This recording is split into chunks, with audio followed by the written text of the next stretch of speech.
The story of Spec Ops: The Line is the story of 3 soldiers. You play as Captain Martin Walker, leader of a Delta Recon Squad who's sent into Dubai after the city's been ravaged by these cataclysmic sandstorms. You're looking for Colonel John Conrad, the commander of the Damned 33rd, who went in to help evacuate the city. As they were evacuating, this massive sandstorm hit and everyone in the city was believed dead. 6 months later, a mysterious kind of broken radio signal is picked up coming out of Dubai, and so you're sent in to see if there are any survivors left. Conrad's still alive. I think he is. I know he'd agree with me. Tracks end here. Guess this is the nest. Walker is a bit of a mystery. This is a commander, a professional soldier.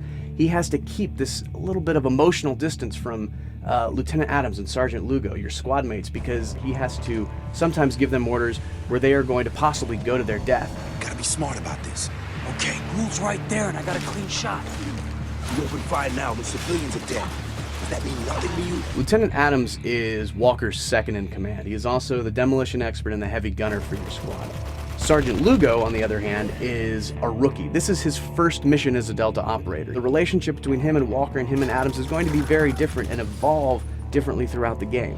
Christ, these soldiers were massacred. Nah, look how they're lined up. This was an execution. Colonel John Conrad is, in many ways, this larger-than-life soldier.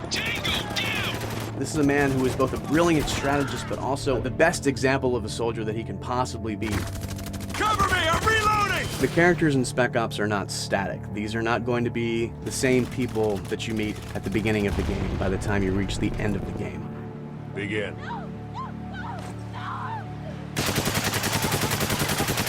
What happens to them and what happens to you is similar to what has happened to Dubai. The sandstorm has stripped away everything that they thought they were to who they really are. We're gonna keep at this until you tell me what I want to know. The moral choices in Spec Ops are different from what players have come to expect out of a video game. They are not between A or good, B or bad. These choices are about holding a mirror up to yourself. Fuck, I'm taking the shot. Wait for your orders, Sergeant.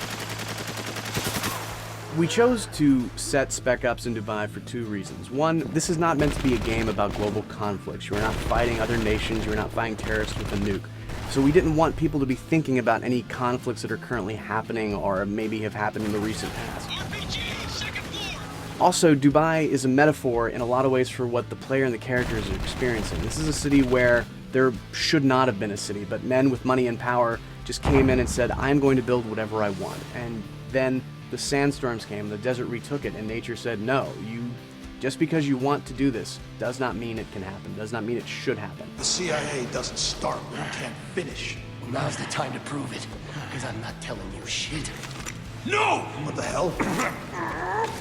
The inspiration that we had was not necessarily to recreate a character from a movie or a book that necessarily people liked, but instead to create real characters that felt like they were actual people, soldiers that were with you on this journey and not just tools that you were giving orders to and commanding around a battlefield. All insurgents wishing to surrender, please report to your nearest outpost for processing. We had many military advisors on the game who were constantly going over the script, checking it for accuracy, and also at the same time performing our mocap so that we had our characters moving like soldiers actually would move. Spec Ops is a game about who we are as gamers, and that's where the title of the game comes in. Spec Ops: The Line. That line between expectation and reality. Who these soldiers think they are and who they actually are. Who we as gamers think we are when we choose a game, and ultimately who we actually are as we play that game.